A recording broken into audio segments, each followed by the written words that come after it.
Libur panjang akhir tahun membuat petugas kembali harus bekerja keras.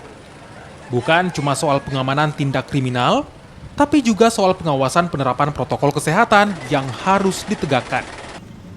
Razia protokol kesehatan pun dilakukan. Lokasi keramaian hingga calon penumpang kapal tak luput dari pemeriksaan. Memastikan langkah pencegahan penularan COVID-19 diterapkan. Kebijakan ini digelar dan dilakukan di sejumlah daerah di Sulawesi Selatan. Kita sudah putuskan bahwa tidak ada izin keramaian, tidak ada kegiatan keramaian sampai dengan perayaan malam tahun baru nanti.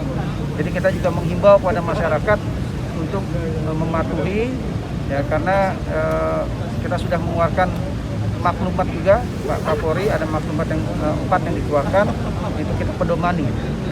Jadi mudah-mudahan ini bisa berjalan dan masyarakat penuh kesadaran untuk mengutamakan keselamatannya daripada menimbulkan penyebaran COVID yang semakin besar nanti. Selain sidak, kebijakan pembatasan jam malam pun diambil.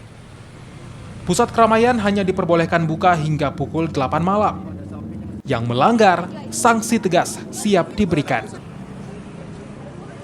Temuannya tadi ini seperti yang kita lihat di belakang ini masih melakukan transaksi jual beli per jam ini sampai jam 10.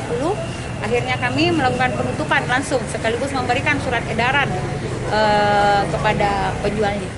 Tadi ada juga ya kena ini ya, kena denda ya? Ada juga kena denda. Kebetulan yang kena denda tadi itu adalah penjual ya. Penjual setelah kami tanyakan apakah membawa masker atau tidak, ternyata tidak bawa masker, makanya kami lakukan denda. Penegakan protokol kesehatan kini gencar dilakukan. Warga yang mulai abai atas aturan dan kasus COVID-19 yang kembali melonjak jadi tujuannya. Diharapkan, penegakan disiplin protokol kesehatan ini bisa menekan kasus COVID-19 di Sulawesi Selatan. Tim Liputan, Kompas TV.